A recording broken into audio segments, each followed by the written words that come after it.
देखिए, उत्तर प्रदेश में डीएनए को लेकर लगातार सियासत हो रही है। पहले डीएनए को लेकर सोशल मीडिया प्लेटफॉर्म पर सियासत हो रही थी, अब पोस्टर वॉर के माध्यम से लगातार अखिलेश यादव माफी मांगे, इस तरह की बात बीजेपी की तरफ से की जा रही है। खास पैनल हमारे साथ जुड़ा हुआ है जिनसे आप सभी का परिचय करा दें। हमारे साथ जुड़े हुए हैं विजय खेरा जी, जो कि बीजेपी के नेता है, अतुल यादव समाजवादी पार्टी के प्रवक्ता, कांग्रेस का पक्ष रखने के लिए संदीप त्रिपाठी जी भी हमारे साथ जुड़ चुके हैं, रुद्र प्रताप सिंह जी राजनीतिक विश्लेषक हमारे साथ जुड़े हुए हैं। आप चारों का बहुत स्वागत हिंदी खबर में। शुरुआत विजय खेरा जी मैं आपके साथ करूंगी। राजनीतिक गाली देकर अपनी तरक्की खोज रहे हैं ब्रजेश पाठक, ये बात अखिलेश यादव की तरफ से की जा रही है।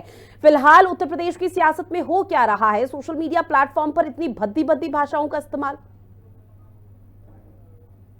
अगर पार्टी के डीएनए के ऊपर कुछ बोला है ब्रजेश पाठक जी ने, कुछ गलत नहीं बोला। मैं भी बोल रहा हूँ कि इनके डीएनए में यही है। पार्टी के समाजवादी पार्टी के डीएनए में हिंदुओं को मारना, मंदिर का विरोध करना, मंदिर का निर्माण नहीं होने देना, निहत्तों पर गोली चलवा देना, पुलिस वालों को एसएचओ को जीपों में घसीटना, ये तो इनका इतिहास है। इसमें नई चीज क्या है?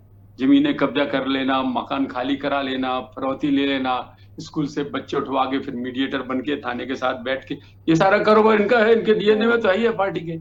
इसमें कोई अखिलेश यादव जी के ऊपर थोड़ी कोई टिप्पणी है, या कोई आदरणीय मुलायम सिंह जी के ऊपर कोई टिप्पणी नहीं है। आप उनको तो पद्मश्री दिया, उल्टा उनको तो हमने पद्म अवार्ड से नवाजा है। तो वो बात तो कभी सोचने की है ही नहीं कि कोई व्यक्तिगत या उनके परिवार या उनकी जाति या उनके समाज के ऊपर कोई टिप्पणी नहीं है। ये एक निर्जीव चीज है। पार्टी का मैनिफेस्टो, उस पर नहीं चलना, उसके कार्यकलाप, उसके जो आपने पिछले इतने वर्षों में काम किए हैं, उन कामों के ऊपर उस डीएनए को हम कह रहे हैं आप चैलेंज करो। उसमें क्या बात था? इसमें कोई व्यक्ति उसके ऊपर उनको क्या है? पार्टी इतनी कमजोर हो गई है कि अभी से लालच दे दे के ब्रजेश पाठक जी को कह के ब्राह्मणों को लुभाने के लिए, जिनके साथ ऊपर इन्होंने अत्याचार किया है, उनको लुभाने के लिए ये बातें करना कि आपके यहाँ वो अभी नहीं है, ब्राह्मणों की नहीं सुनी जा रही, वो नेग्लेक्ट हैं और आप वहाँ क्यों बैठे हैं, उनका भला नहीं कर पा रहे। अरे हमने तो तब भी डिप्टी चीफ मिनिस्टर ब्राह्मण बनाया था, आज भी डिप्टी चीफ मिनिस्टर ब्राह्मण बनाया है। हमको से कोई मतलब ही नहीं। जब जैसा कोई व्यक्ति उपयोगी जिस समय होता है बनाते हैं, वो ब्राह्मण हो चाहे यादव। हम तो यादव मुख्यमंत्री बनाया है। हम कैसे कह सकते हैं बात की यादव का ये कुछ खराब है आपका? ठीक है, बीजेपी ने डीएनए को लेकर सवाल उठाए, लेकिन सर डीएनए को लेकर बात की जाएगी तो पार्टी का हर एक शख्स व्यक्तिगत तौर पर तो लेगा। एक बार सर ओपनिंग रिमार्क ले लेती हूँ, उसके बाद आगे चर्चा को मैं कंटिन्यू करूंगी। समाजवादी पार्टी का परसेप्शन क्या कुछ कहता है वो भी जान लेते हैं। अतुल यादव जी आपके पास आते हुए, डीएनए शब्द का इस्तेमाल किया, उसे एक व्यक्तिगत तौर पर क्यों लिया जा रहा है? ये सवाल बीजेपी भी पूछ रही है। जी, मुझे आपकी आवाज ही भाई भी अब मैं फिर जो समाजवादी पार्टी के द्वारा जो मतलब अपनी बात रखी गई है, जो उत्तर प्रदेश के उप मुख्यमंत्री जो हैं, उनको डीएनए के विषय में क्या बोलने की जरूरत पड़ती है? समाजवादियों के डीएनए के विषय में बार बार प्रश्न चिन्ह उड़ाते हैं। रही बात हमारे माननीय राष्ट्रीय अध्यक्ष जी के द्वारा कि हमने अपनी पार्टी स्तर पर उन लोगों को समझाने का प्रयास किया कि जिनको जो अति उत्साह में जो डीएनए के विषय में जो माननीय उप मुख्यमंत्री जी के द्वारा अशोभनीय टिप्पणी समाजवादियों पर की गई थी, उसके संदर्भ में हमारे माननीय राष्ट्रीय अध्यक्ष जी ने कहा कि जो हमारे कार्यकर्ता के द्वारा या आपा खो दिया, आइंदा ऐसा नहीं होगा। और रही बात दूसरी चीज है कि माननीय डिप्टी सीएम साहब, जो उनका विभाग इतना महत्वपूर्ण विभाग है, स्वास्थ्य व्यवस्था उत्तर प्रदेश में चरमरा गई है और उनको अपने विभाग की कोई चिंता नहीं है। उन्हें समाजवादियों को डीएनए बताने की जरूरत पड़ती है। समाजवादियों के द्वारा जो डीएनए के संदर्भ में जब जवाब दिया गया तो बौखला गए। अगर तो एक बात सोचने वाली बात है, डीएनए की क्यों है? डीएनए किस लिए होता है? डीएनए किसी बच्चे की जांच पड़ताल के लिए होता है और अशोभनीय ये राजनीति में है। राजनीति में इन चीजों को नहीं आना चाहिए। आपने देखा होगा कि एक बार माननीय प्रधानमंत्री जी के द्वारा बिहार में डीएनए की बात रखी गई थी और किस प्रकार से बिहार की जनता ने डीएनए का जवाब माननीय प्रधानमंत्री को दिया था। तो उत्तर प्रदेश की जनता जो है वो डीएनए का जवाब जो है ब्रजेश पाठक को इस प्रकार से देगी कि ब्रजेश पाठक जी को समझ में आ जाएगा कि समाजवादियों का डीएनए बताने की प्रयास ना करें। ठीक है, उत्तर प्रदेश की जनता आगे आने वाले समय में विधानसभा चुनाव होंगे तो उसको लेकर बीजेपी को कैसा करारा जवाब देगी, वो पूरा देश देखेगा। ठीक है सर, लौट रही हूँ ओपनिंग रिमार्क एक बार कांग्रेस से भी ले लेती हूँ। सर चूंकि देखिए अब तो आरोप ये भी लगने शुरू हो चुके हैं संदीप त्रिपाठी जी की, सोशल मीडिया से शुरू हुई लड़ाई अब तुष्टीकरण पर आ गई है। अब एक दूसरे को ये बताया जा रहा है कि भाई ब्राह्मण है, दलित है, वो आपके साथ नहीं है, वो हमारे साथ हैं। तो अब ऐसे में क्या समझा जाए कि जो उत्तर प्रदेश की राजनीति है, क्या वो तुष्टीकरण और दलित किसके साथ है, सब इसी पर आकर टिक चुकी है? ऋतु भंडारी जी, आवाज की टेक्निकल इशू हो रहा है, आवाज ठीक नहीं है, आ पा अतुल रही है। यादव जी ठीक करा रहे हैं। संदीप त्रिपाठी जी।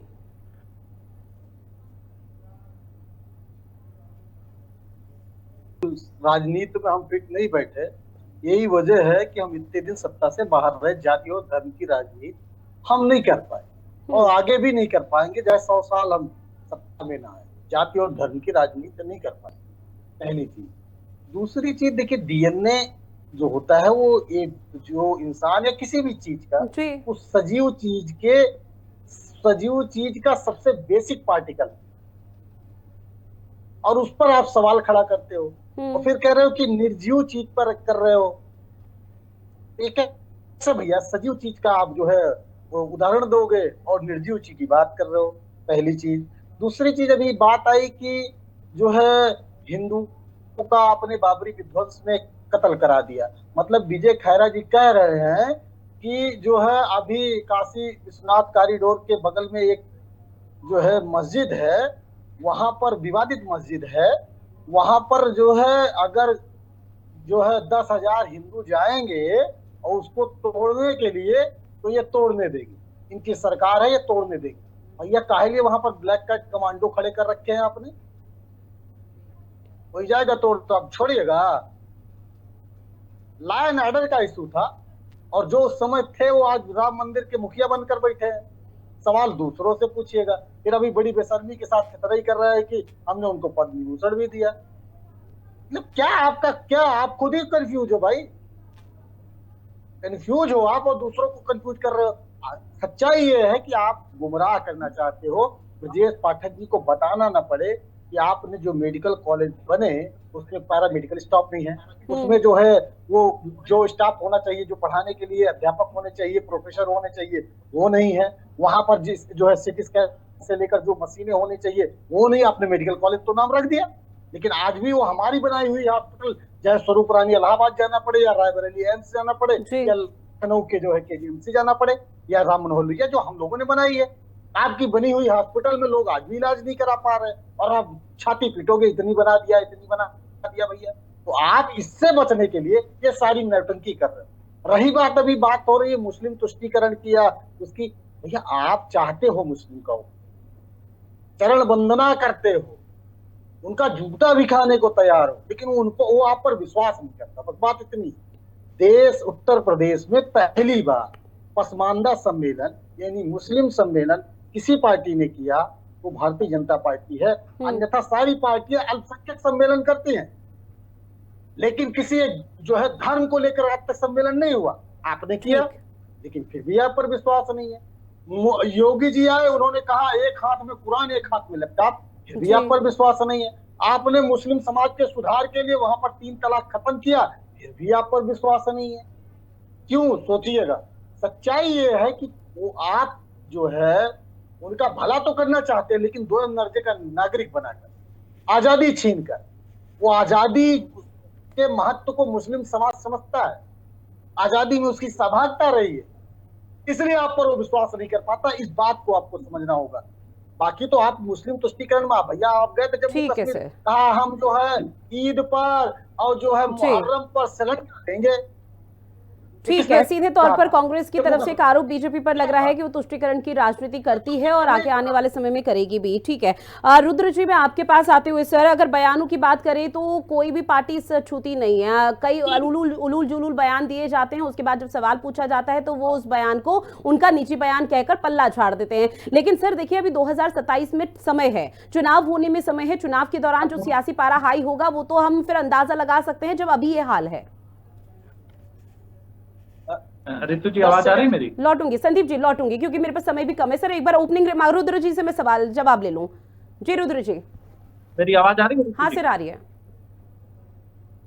देखिए रितु जी, जो आपने बताया कि 2027 में चुनाव है, उसी की तैयारी है और नेताओं को अपने आप को हाईलाइट करने के लिए कुछ विवादित बयान ही देने पड़ेंगे, क्योंकि जब किसी का काम नहीं दिखता है तो वो विवादित बयानों से ही अपने आप को सुर्खियों में लाना चाहते हैं। और राजनीति में ये बहुत आसान काम हो गया है कि अपने आप को विवाद में लाइए और उससे आप फेमस हो जाइए। और इसी ट्रेंड पे आप देख रहे होंगे कि बहुत सारे नेता इसी ट्रेंड पे काम कर रहे हैं। दूसरी, यूपी की जो राजनीति है वो जाति पे आधारित बहुत बड़ी राजनीति है। यहाँ जाति की राजनीति को कभी न खत्म किया जा सकता, न होगी।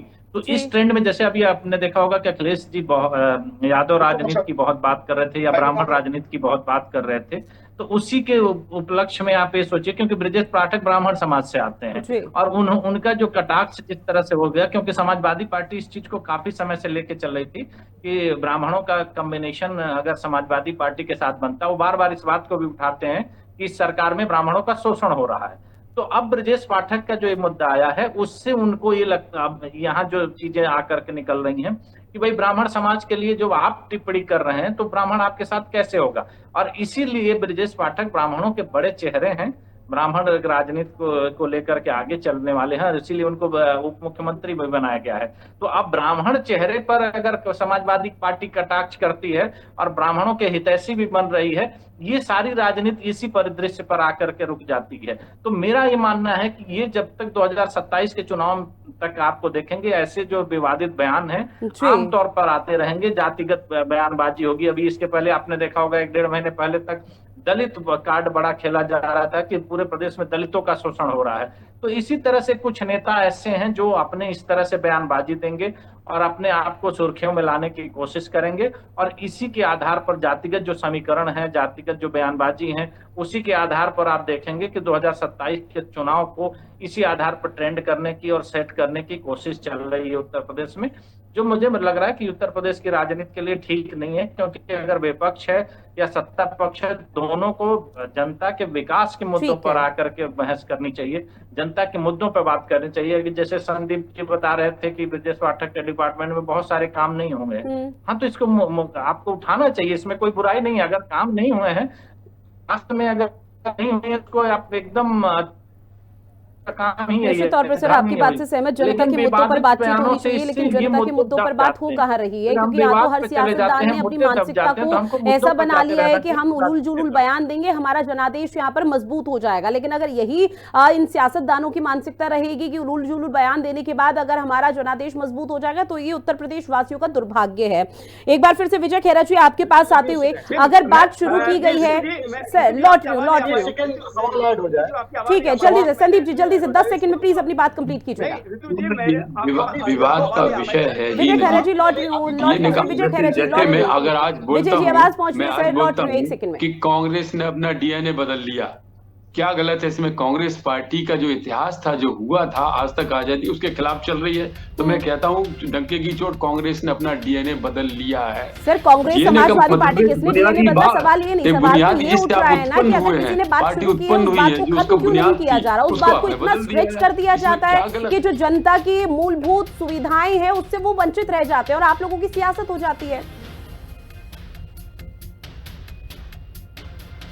मुझसे आपने कहा क्या? जी सर, मैं समझा अंगुली उठा रहे थे, सॉरी मैडम, मैं नहीं समझ पाया।